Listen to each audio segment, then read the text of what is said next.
Hello student. अच्छा, अब हम जा रहे हैं सेमीकंडक्टर फिजिक्स पे। इसका जो पहला पोर्शन था इलेक्ट्रोमैग्नेटिक वेव, अब हम जा रहे हैं सेमीकंडक्टर। अच्छा, सेमीकंडक्टर को डिफाइन करने से पहले कुछ चीज़ें हैं, पहले हम आपसे वो शेयर करना चाहते हैं, उसके बाद हम आगे बढ़ते हैं। वो है मटीरियल के किस्म कितने होते हैं, ठीक है। अच्छा, कुछ ऐसे मटीरियल होते हैं जो कि कंडक्टर समझे जाते हैं, और कुछ ऐसे मटीरियल होते हैं जो कि इंसुलेटर समझे जाते हैं, और कुछ ऐसे मटीरियल होते हैं जो कि सेमी कंडक्टर समझे जाते हैं। अब इनको थोड़ा हम रिव्यू देते हैं।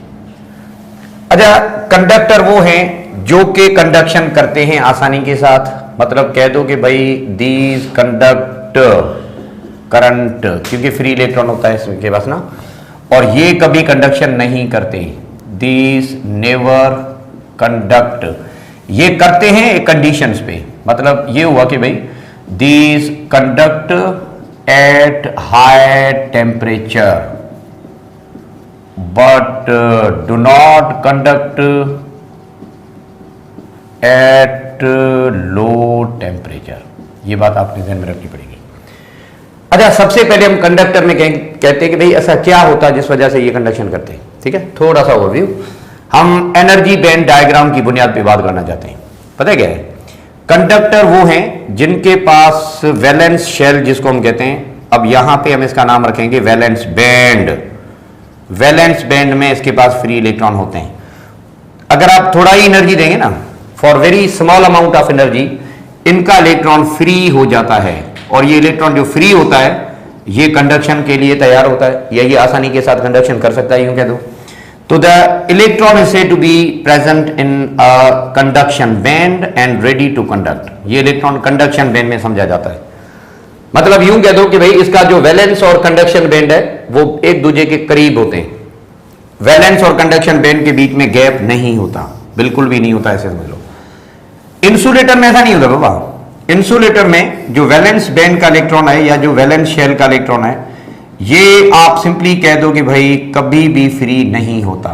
उसका रीजन ये कि कह दो कि इनका कंडक्शन बैंड काफी दूर है, या कह दो कि ये कंडक्शन करता ही नहीं है, दूर इतना कि ये इलेक्ट्रॉन वहां पे जा ही नहीं सकता। या दूसरे माने में आप सिंपली कह दो कि इनका जो बैंड ऑफ रीजन है ये काफी बड़ा है। इस रीजन को हम यहां पे कहते हैं फॉरबिडन गैप। इनका जो फॉरबिडन गैप होता है वो काफी बड़ा होता है, इसलिए हम सिंपली कह सकते हैं कि ये कंडक्शन नहीं करता। तो यूं कह दो कि भाई इनमें कंडक्शन होती नहीं है, क्योंकि बड़ा फॉरबिडन गैप है, वाइड फॉरबिडन गैप है इसमें से ना, इसलिए ये कभी कंडक्शन नहीं करता, यूं कह दो। अच्छा, कुछ ऐसे मटेरियल हैं जो आसानी के साथ कंडक्शन करते तो हैं पर कंडीशनली, वो आपके सेमीकंडक्टर हैं।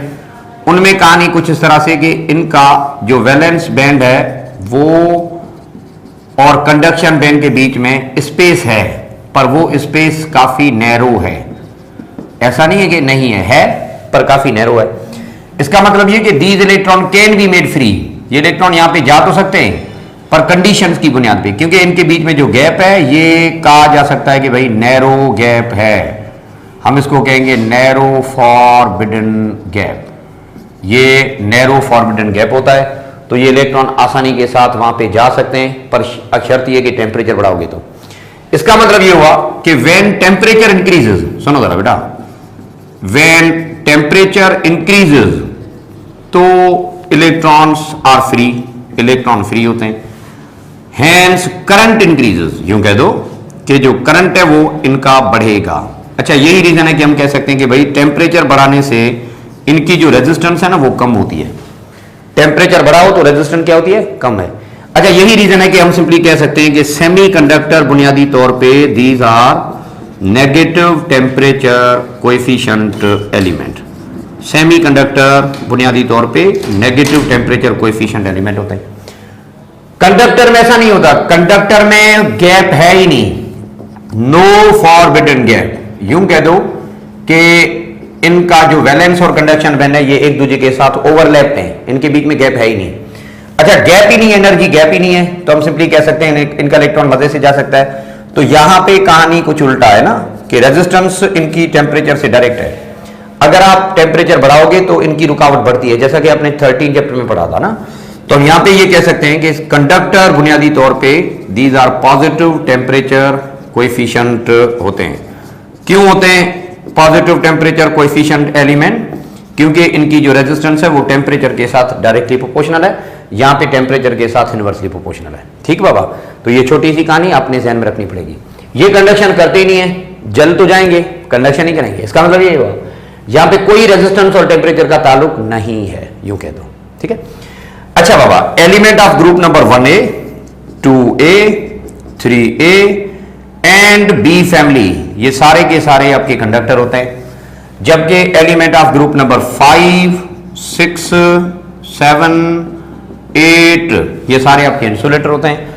Element of group number 4A जो कि आप कार्बन फैमिली कहते हो, ये बुनियादी तौर पे सेमी कंडक्टर मटीरियल हैं। Carbon family are actually semiconductor. तो सेमी कंडक्टर, कंडक्टर और इंसुलेटर के बीच में जो डिफरेंस है आपके सामने मैंने रखा। अच्छा बाबा, अब हमें जो पढ़ना है ना यहाँ पे, वो सारा कुछ पढ़ना है सेमी कंडक्टर के हिसाब से कि सेमी कंडक्टर बुनियादी तौर पे होते क्या है। ठीक, अच्छा, सेमी कंडक्टर के दो तरह के हम यहां पे टाइप पढ़ेंगे। सेमी कंडक्टर टाइप जिसको कहते हैं, एक वो हैं जो कि प्योर सेमी कंडक्टर समझे जाते हैं, इनका नाम हम रखते हैं इंट्रिंसिक सेमी कंडक्टर। ठीक है, इसका नाम हम क्या रखते हैं? Intrinsic semi conductor. इंट्रिंसिक लफ्ज का मतलब है प्योर। इंट्रिंसिक का मतलब क्या बेटा? प्योर। अच्छा, ये जो इंट्रिंसिक सेमीकंडक्टर है ये हम किसको कहते हैं बेटा? आप यूं कह दो कि प्योर आपका कार्बन, प्योर आपका सिलिकॉन, प्योर आपका जर्मेनियम, ये प्योर सेमीकंडक्टर इंट्रिंसिक समझे जाते हैं। अब इनमें होता क्या है, किस तरह की कहानी है, पहले हम थोड़ा क्रिस्टल स्ट्रक्चर पे देखना चाहते हैं कि इनका क्रिस्टल लेटिस किस तरह से होता है। अच्छा सुनो, यहां पे मैं समझा देता हूं, बोला थोड़ा आसानी हो जाएगी, यहां पे समझा लेते हैं। अच्छा, कार्बन जो कि ग्रुप नंबर 4 का है ना, सिलिकॉन ग्रुप नंबर 4 का है ना बेटा, तो इनके पास क्या है कि 4 इलेक्ट्रॉन वैलेंस शेल में होते हैं। ठीक है, अच्छा, ये क्रिस्टल कुछ इस तरह का होता है कि हर सिलिकॉन का या हर कार्बन के जो 4 इलेक्ट्रॉन हैं वो अपने बराबर वाले सिलिकॉन या जर्मेनियम या कार्बन के साथ वो सिंगल कोवलेंट बॉन्ड के थ्रू शेयर्ड होते हैं। इनका इलेक्ट्रॉन कह दो कि भाई सिंगल कोवलेंट बॉन्ड के हिसाब से शेयर होता है। अच्छा, इनका क्रिस्टल स्ट्रक्चर क्या होता है? सिंगल कोवलेंट बॉन्ड चारों साइड पे, all the angles are equal, all the sides are equal. तो हम कहते हैं कि इनका जो यूनिट सेल होता है ना, वो क्यूबिकल यूनिट सेल होता है, कुछ इस तरह से इनका जो स्ट्रक्चर होता है वो क्यूबिकल यूनिट सेल होता है, in which 8 atoms are actually present in a unit cell. Single unit cell में 8 एटम आपने कुछ इस तरह से ऐसे रखे हुए हैं। ठीक है, all the sides are equal, A is equal to B is equal to C, all the angles are of equal, alpha beta या gamma that would be equal to 90। तो ये इनका जो यूनिट सेल है आप सिंपली कह सकते हैं क्यूबिक यूनिट सेल इनका होता है। अब बताया गया कि भाई क्यूबिकल यूनिट सेल 2 तरह के होते हैं। कौन से 2 तरह के, मैं यहीं पे बता देता हूं। बोला, एक वो होते हैं जिनमें क्यूब के हर फेस पे, ये जो आपने क्यूब बनाया है ना बेटा, इस क्यूब के हर फेस पे आप एक और एटम रख दें। मिसाल की तौर पे 6 टोटल फेसेस होते हैं ना, जैसा कि आपका डाइस है, डाइस के कितने कुल मिला के फेसेस होते हैं? There exist how many faces? 6। तो एक काम करें, हर फेस के बीच में या हर फेस के सेंटर में एक एटम आप रख दें। तो यूं आप कितने मजीद एटम रख सकते हो? आपसे अगर पूछा जाए how many additional atom we can store, तो बड़ी सादी सी बात है, हम यहां पे कितने एटम और रख सकते हैं? 6 और रख सकते हैं। ठीक है ना, एक ये वाला, एक ऊपर वाला, एक ये साइड वाला, एक नीचे वाला, एक फ्रंट वाला, एक बैक वाला, कुल मिला के कितने? 6। तो इसका नाम हम रखेंगे body centred cubic cell, BCCC। Body centred cubic cell का मतलब क्या है? Sorry, face centred cubic cell कहते हैं इसको।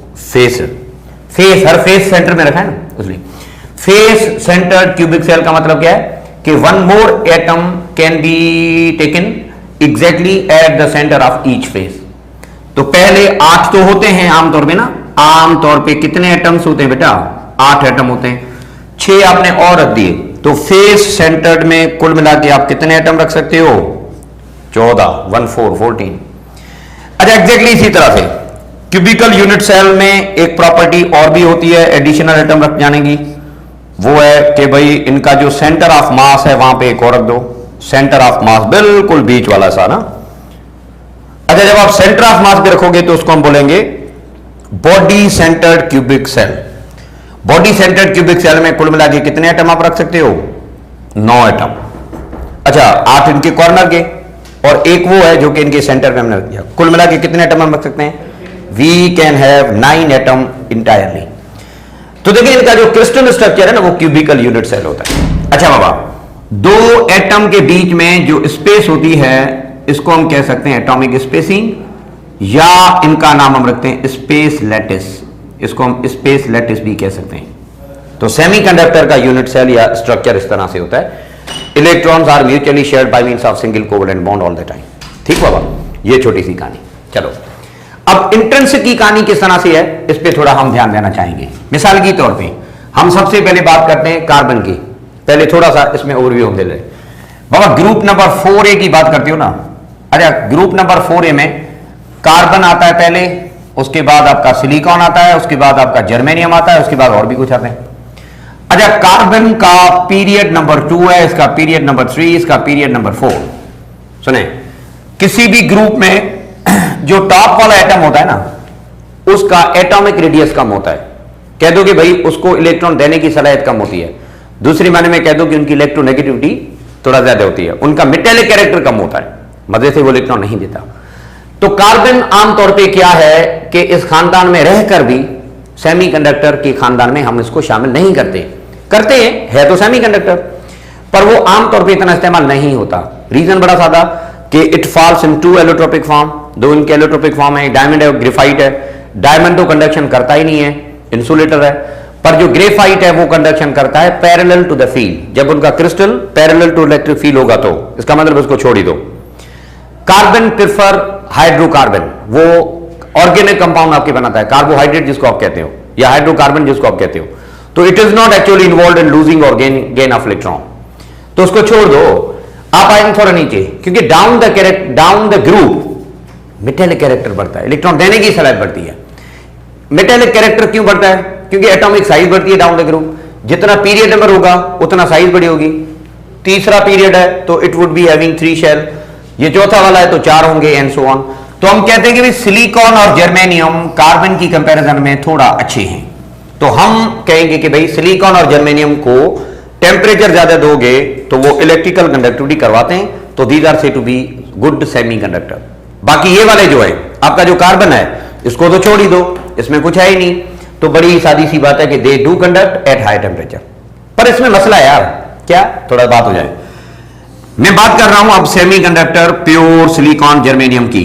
सुनो जरा, सिलिकॉन की भला बात करते हैं ना बाबा। सिलिकॉन के वैलेंस शेल में कितने इलेक्ट्रॉन पहले से होते हैं? 4 होते हैं, है ना, 4 होते हैं। यह है वैलेंस बैंड जिसकी मैं बात कर रहा हूं, वैलेंस बैंड जिसकी मैं बात कर रहा हूं।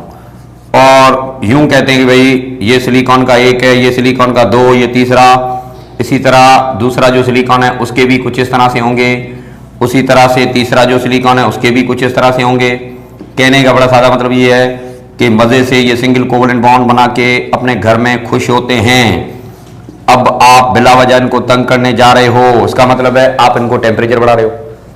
जैसे टेम्परेचर बढ़ाओगे, टेम्परेचर बढ़ाएंगे जैसे ना, तो पता क्या होगा, ये अपने इलेक्ट्रॉन लूज करता है हाई टेम्परेचर पे। लूज करने का मतलब ये कि टेम्परेचर दोगे तो इलेक्ट्रॉन फ्री हो जाएगा, और फ्री इलेक्ट्रॉन कौन से एरिया में चला जाता है?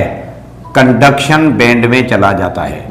हम इसको कंडक्शन क्यों कहते हैं? क्योंकि फ्री इलेक्ट्रॉन अब these are ready to conduct. ये इलेक्ट्रॉन गया यहां पे चला गया, तो पीछे इसने एक जगह खाली छोड़ दी। ये जो जगह खाली छोड़ देता है ना, इसको हम कहते हैं होल। होल का मतलब है सिंपली कि वैकेंसी ऑफ इलेक्ट्रॉन। होल को हम क्या कहते हैं बेटा? दिस इज व्हाट यू से, वैकेंसी ऑफ इलेक्ट्रॉन। अच्छा, अगर आप इस होल की बात करें, ये होल कौन भरेगा? If you continue to supply the heat, तो फिर ये होगा कि पड़ोस वाला जो इलेक्ट्रॉन है, बगल वाला इलेक्ट्रॉन, ये इसको फिल करेगा, तो ये खाली जगह यहां पे बची। अगर आप और गर्मी देते रहोगे तो बराबर वाला भरेगा, खाली वैकेंसी यहां पे बची, बराबर वाला भरेगा, खाली वैकेंसी यहां बची। तो कहते ना, होल पहले यहां पे था, अब पीछू आ रहा है ना, पीछे की तरफ आ रहा है। इसका मतलब ये the flow of hole exist और जो फ्लो ऑफ होल है आपके रिवर्स में हो रहे हैं, इसका नाम हम रखते हैं यहां पे होल करंट। यहां पे अब इलेक्ट्रॉन जा रहे हैं आगे, होल जा रहे हैं पीछे, तो इसका मतलब यह कि फ्लो ऑफ इलेक्ट्रॉन की वजह से जो होता है उसको हम कहते हैं इलेक्ट्रॉनिक करंट, और फ्लो ऑफ जो होल होते हैं उनको कहते हैं होल करंट। इसका मतलब यह कि व्हेन टेम्परेचर इंक्रीजेस, टेम्परेचर जब आप बढ़ाते हो, और कितना हम बढ़ाएं, अबव रूम टेम्परेचर, तकरीबन ऐसे समझ लें रूम टेम्परेचर बढ़ाओगे तो फिर आप सिंपली कह सकते हैं कि दीज कंडक्ट, ये एज ए गुड कंडक्टर है। लो टेम्परेचर पे दीज आर इंसुलेटर, उसलिए नाम रखा गया सेमी कंडक्टर, आधे से कंडक्टर, या कभी कभी ये इंसुलेटर भी होते हैं। रीजन बड़ा सादा बेटा, you are suppose to simply increase the temperature. Problem बताया क्या है कि मिसाल की तौर पे हम बात करें इलेक्ट्रॉनिक चीजों की जिसमें वाकई में ये होते हैं, वो कौन से आपके हैं? आपका सेल फोन सेमीकंडक्टर बेस्ड है, सिलिकॉन जर्मेनियम होते हैं। कंप्यूटर, लैपटॉप, ये सारी इलेक्ट्रॉनिक मशीनरी जो भी है ना, इसमें सिलिकॉन और जर्मेनियम होते हैं। तो क्या इसका मतलब ये कि जब हम सेल फोन चलाते हैं तो सबसे पहले जो मोबाइल कंपनी है आपको माचिस या इस तरह का जो मैच बॉक्स है या लाइटर वगैरह देती है क्या, कि भाई सबसे पहले आपने सेल फोन को गर्म करना है, जब गर्म हो जाए, क्योंकि हमने कहा कि भाई सेमीकंडक्टर में रूम टेम्परेचर से ज्यादा कंडक्शन होती है, पहले गर्म करो ठीक ठाक, जब गर्म हो जाए उसके बाद आप नंबर डायल करें, बात करें। क्या ऐसा होता है क्या? नहीं। तो कंप्यूटर लैपटॉप की बात करेंगे, पहले भाई उसको गर्म करना है, उसके बाद कंडक्शन करवा दें, क्या ऐसा कुछ होता है? नहीं होता। तो फिर क्या बात है भाई, आप खुद कह रहे हैं कि सेमीकंडक्टर तब कंडक्शन करते हैं जब आप टेम्परेचर बढ़ा दो, बट इन रियल जो इलेक्ट्रॉनिक डिवाइसेज है इसमें तो टेम्परेचर हम नहीं बढ़ाते। फिर इसमें क्या है? देखें, यही बात हुई ना, इसमें हम क्या करते हैं, इंप्योरिटी डाल देते हैं। अच्छा, इंप्योरिटी लगाने से आपको ये हीट देने की जरूरत नहीं पड़ती। And the process by which we are adding impurity to make the conductor impure, इसका नाम हम रखते हैं डोपिंग, DOPING। तो अब हम आ रहे हैं इस डोपिंग पे। देखिए, इंट्रिंसिक भी कंडक्शन कर सकते हैं पर गर्मी देने से। अब हो सकता है कि गर्मी देने से हम इस कंडक्टर को खो भी दें। मिसाल के तौर पे सिलिकॉन को गर्म करते रहे, हमें क्या पता कि टेम्परेचर 37 तक या अपना 25 सेंटीग्रेड तक पहुंच गया, हमें क्या पता कि 25 to 27 पहुंच गया, कि हम क्या करें, टेम्परेचर रूम टेम्परेचर से ज्यादा होना चाहिए। इसका मतलब जहां पे टेम्परेचर कम है, लाइक यूरोप, तो क्या वहां पे जहां के टेम्परेचर होता ही नहीं है रूम टेम्परेचर, वहां पे तो टेम्परेचर आपको देना पड़ेगा। तो ये टेम्परेचर के चक्कर में आप इसको जला भी सकते हो, मतलब हो सकता है ये सिलिकॉन आपका जल जाए, आग लग जाए। तो फिर ये हम मसला हल करना चाहते हैं। We don't want pure semiconductor, क्योंकि प्योर में ये गर्मी वर्मी देने वाला मसला है। तो फिर हम क्या करते हैं, इस मामले से जान छुड़ाना चाहते हैं, और इस मामले से जान छुड़ाने के लिए आपने क्या करना है, इंप्योरिटी ऐड करनी है। And the process of adding impurity to a pure semiconductor, इसको हम कहते हैं डोपिंग।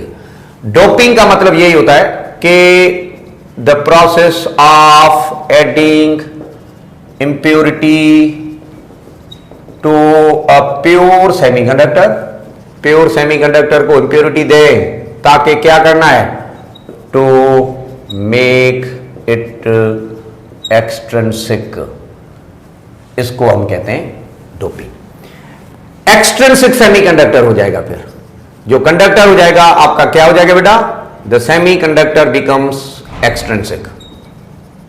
एक्सट्रिंसिक हम किसको कहते हैं, वो जो कि इम्प्योर हो, वो जो कि इंप्योरिटी हम ऐड करते हैं। क्यों किया हमने, गर्मी देने से जान छुड़ाना चाहते हैं।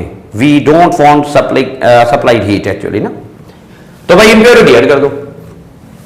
इसका मतलब ये हुआ कि प्योर सिलिकॉन जर्मेनियम के साथ आप इंप्योरिटी ऐड कर दो तो आपको जो चीज मिलेगी that would be impure semiconductor, बात खत्म। This would be impure semiconductor, या हम इसको कहेंगे एक्सट्रिंसिक सेमीकंडक्टर, यूं कह दो। ठीक बाबा, अब इस पे हम थोड़ा बात करना चाहते हैं, इस पे थोड़ा हम ये कहना चाहते हैं। इंप्योरिटी कौन सी, देखें पानी या नमक मिला देना ये थोड़ी है, एटम है ना, एटम में इंप्योरिटी भी एटम्स होती है, पर जब हम इंप्योरिटी लगाते हैं तो थोड़ा केयर भी करना होगा। You are simply suppose to add those kind of atom जो कि प्रॉपर्टी के हिसाब से कुछ मिलते जुलते हों। अब इंप्योरिटी किस में लगानी है, ग्रुप नंबर 4A में। अच्छा, ग्रुप नंबर 4A के कौन से, अच्छा दूसरे कौन से ग्रुप हैं जिनकी प्रॉपर्टीज 4A से मिलती हैं, इनके पड़ोस वाले, एक साइड पे इसका 3a बनता है, दूसरी साइड पे इसका 5a बनता है। तो you are simply asked to add the element of either group number 3a या फिर आप ग्रुप नंबर 5a ऐड कर दो। ऐसा नहीं है कि कोई भी लगा दो चलेगा, नहीं, you are simply are suppose to add the impurity of either 3a और 5a। तो हम क्या करते हैं, एलिमेंट या तो 3a के ऐड करते हैं या फिर 5a। इसका मतलब ये इंप्योरिटी आपकी दो तरह की, ठीक है। एक वो है जिसमें हम कहेंगे कि भाई ग्रुप 5a के साथ, अपना ग्रुप 4a के साथ आप 5a ऐड कर दो तो क्या होगा, इसको हम बोलेंगे। और दूसरा ये है कि बाबा ग्रुप नंबर 4a के साथ आप 3a ऐड कर दो। अब ये एडिशन के बाद होगा क्या, थोड़ा इधर देखें। ओके, ग्रुप नंबर 5a में आपका क्या आता है, नाइट्रोजन फैमिली, ठीक है। अच्छा, नाइट्रोजन, वही बात हुई ना कि नाइट्रोजन टॉप है या लीडिंग है, वो इलेक्ट्रॉन नहीं देता। तो नाइट्रोजन से नीचे वाले ले लो। कौन से नीचे वाले, नाइट्रोजन है, फास्फोरस है, आर्सेनिक है, एंटीमनी है, बिस्मथ है, ये ले लो। चलो ठीक है, मैं जा रहा हूं इस पे 5a में कौन से, नाइट्रोजन भी है, फास्फोरस, आर्सेनिक है, एंटीमनी है, बिस्मथ है, ये लगा दो आप। ये आपके पेंटावेलेंट है ना, तो हम कहते हैं कि भाई पेंटावेलेंट इंप्योरिटी लगा दो। चलो भाई, आर्सेनिक पेंटावेलेंट है, इसके बाद कितने इलेक्ट्रॉन होंगे, पेंटा बोले तो 5 होंगे, ठीक है। अच्छा बाबा, ये अकेला आर्सेनिक आप सेमीकंडक्टर प्योर के क्रिस्टल में डाल दो तो पता क्या होगा, सिमेट्री बरकरार रखने के लिए आर्सेनिक के 4 इलेक्ट्रॉन सिलिकॉन शेयर करेगा, क्योंकि सिलिकॉन के क्रिस्टल में जो लगाया है। अब पता क्या, एक इलेक्ट्रॉन इसका शेयर नहीं होगा, एक इसका इलेक्ट्रॉन बच गया। ये क्यों नहीं शेयर होता, you need to maintain the polarity, you need to maintain the basic structure. बुनियादी शक्ल क्या कह रही है सिलिकॉन क्रिस्टल की, all the covalent bond must be single and all the angles must be 90। अगर मैं ये 5 वाले इलेक्ट्रॉन शेयर करूं तो I will lose the basic structure of unit cell, जो कि अलाउ नहीं है। तो यूं ये 5वां इलेक्ट्रॉन आप शेयर नहीं करवा रहे, या कह दो कि भाई ये 5वां इलेक्ट्रॉन आपको फ्री मिल गया। इसको कहते हैं हम कि भाई आपको एक फ्री इलेक्ट्रॉन मिल गया, क्योंकि ये वो इलेक्ट्रॉन है जो बिला वजह में एडिशन के बाद मिला। इलेक्ट्रॉन के ऊपर चार्ज क्या है, नेगेटिव चार्ज है, तो हम कहेंगे भाई नेगेटिव कैरियर हमें मिल गया, कैरियर मतलब इलेक्ट्रॉन। अच्छा, इस नेगेटिव के एन की वजह से हम सिंपली कह सकते हैं कि ये बुनियादी तौर पे आपका डोपिंग कौन सी है, एन टाइप डोपिंग है। तो whenever we add group number 4a with 5a, तो इस डोपिंग का नाम हम क्या रखेंगे बाबा, this is actually called as N type doping, N type. ये फ्री इलेक्ट्रॉन आर्सेनिक ने दिया है, आर्सेनिक ने लिया है, डोनेट किया है ना, उसीलिए इसका दूसरा नाम है डोनर डोपिंग। इसको हम और क्या कहते हैं बेटा, this is called as donor doping. Donor doping में क्या होता है, आर्सेनिक का 5वां इलेक्ट्रॉन आपने डोनेट जो करा, तो ये डोपिंग आप सिंपली कह सकते हैं कि डोनर डोपिंग है। और जो एलिमेंट इस तरह से आपको मिलते हैं, these are actually N type. अब आगे जो हम पढ़ेंगे उसमें एन टाइप का मतलब ये हुआ कि उसमें पेंटावेलेंट की इंप्योरिटी आपने ऐड की थी। And the material which are added to make them extrinsic, ये आपके एन टाइप डोपेन कहलाते हैं। आपसे अगर पूछा जाए बाबा एन टाइप डोपेन कौन से हैं, बड़ी सादी सी बात है, एन टाइप डोपेन का मतलब है कि pentavalent impurities added to the pure semiconductor, यूं कह दो। अच्छा हो गया, फ्री इलेक्ट्रॉन मिल गया। टेम्परेचर देने की जरूरत नहीं है अभी, इनकी प्रॉपर्टीज ग्रुप नंबर 1a की तरह होगी। ग्रुप नंबर 1a के बाद एक इलेक्ट्रॉन फ्री होता है, तो यहां पे भी एक इलेक्ट्रॉन फ्री हुआ, इसका मतलब है ये इलेक्ट्रॉन मजे से जा सकता है। You are simply suppose to supply the field, that's it, बात खत्म। कोई गर्मी शर्मी देने की जरूरत नहीं है जो पहले हम दे रहे थे, कोई इसमें टेम्परेचर की कंडीशन नहीं है। तो सेमीकंडक्टर की जो मटेरियल आपका सेलफोन है, ये सारे कुछ, उसमें सिंपल आप बैटरी लगा दो, कंडक्शन हो जाता, स्विच ऑन करो, आपका सेलफोन ऑन हो जाता है। कोई इसमें गर्मी की जरूरत नहीं, क्योंकि ये प्योर सेमीकंडक्टर नहीं है जो कि इलेक्ट्रॉनिक डिवाइसेस में हम इस्तेमाल करते हैं, बात खत्म। ओके, दूसरा जो केस है वो क्या, impurity can be added to the pure semiconductor of group number 3a। 3a बोले तो ट्राइवेलेंट। इस ट्राइवेलेंट में आपका बोरॉन फैमिली है, बोरॉन है, एल्यूमिनियम है, इंडियम है, गैलियम है, और आपका ये थैलियम भी है। ये वो एलिमेंट है जो कि हम ऐड कर सकते हैं, थोरियम नहीं है, ये थैलियम है, Tl, ये हम ऐड करते हैं। अच्छा, they belongs to group number 3a, उसीलिए इसका नाम रखा जाएगा ट्राइवेलेंट। ट्राइवेलेंट इंप्योरिटी लगा दो। अब इससे होगा क्या, थोड़ा समझ ले बेटा। मैंने लिया यहां पे गैलियम, गैलियम ट्राइवेलेंट है बाबा, तो इनके पास 3 इलेक्ट्रॉन होंगे। जैसे ये सिलिकॉन के क्रिस्टल में लगाओगे तो इनके 3 इलेक्ट्रॉन तो शेयर हो जाएंगे क्रिस्टल में, बुनियादी स्ट्रक्चर मेंटेन करने के लिए 3 तो बहरहाल शेयर होंगे। अब इनके पास क्या है कि एक साइड खाली है। आप बुनियादी स्ट्रक्चर मेंटेन कराने के लिए एक और इलेक्ट्रॉन इसको डोनेट कर सकते हो। इसके पास 1 इलेक्ट्रॉन की खाली जगह है। अब सर खाली प्लॉट तो बहुत बड़ा है यार, ऐसे थोड़ी हम देखेंगे कि बुनियादी सिमेट्री के मुताबिक खाली वैकेंसी कितनी है। बुनियादी सिमेट्री क्यूबिकल स्ट्रक्चर की क्या कहती है कि चारों कोवलेंट बॉन्ड होने चाहिए, 3 तो बन गए, अभी एक और पॉसिबल हो सकता है, तो ये होना चाहिए, मतलब you can simply maintain this one. और ये हम वैकेंसी रख सकते हैं, मतलब ये वैकेंसी ऑफ इलेक्ट्रॉन, इस वैकेंसी ऑफ इलेक्ट्रॉन को हम कहते हैं होल, जो कि मैंने आपको पहले भी बता दिया था। तो यूं कह दो कि आपने वैकेंसी ऑफ इलेक्ट्रॉन क्रिएट कर दी बाबा। वैकेंसी ऑफ इलेक्ट्रॉन को क्या कहते हैं, होल। और होल के ऊपर कौन सी चार्ज समझी जाती है बाबा, पॉजिटिव चार्ज समझी जाती है। उसीलिए पॉजिटिव चार्ज की वजह से इस इंप्योरिटी के एडिशन का नाम रखा गया P type doping. P type, P मतलब पॉजिटिवली चार्ज। तो whenever we add group number 3A, the doping is actually called as p type doping, trivalent doping कहते हैं। अभी मुझे बता दो, ये इंप्योरिटी इलेक्ट्रॉन दे रही है या इलेक्ट्रॉन एक्सेप्ट करेगी? अगर आप बुनियादी स्ट्रक्चर मेंटेन कराना चाहो तो ये इलेक्ट्रॉन आप एक्सेप्ट करवा सकते हो, उसीलिए इसका दूसरा नाम रखा गया acceptor doping. This is also called as acceptor doping. ठीक है, तो एक होती है डोनर और एक होती है acceptor. And the element which we produced by doing so, ये आपका पी टाइप होते हैं मटेरियल। तो एक होते हैं सेमीकंडक्टर एन टाइप और एक होते हैं सेमीकंडक्टर आपके P type. Do remember these are extrinsic, these are impure, these are obtained by means of the process of doping. Element जो आपने यूं ऐड किए ना, इसका नाम हम रखेंगे पी टाइप डोपेंट। बाबा ये पी टाइप डोपेंट है, बात खत्म। ओके, तो यूं आप सिंपली कह सकते हो कि पी टाइप और एन टाइप आपने बना दिए। ओके, अब हमने क्या करना है, बात खत्म थोड़ी हुई, पी और एन तो बन गए।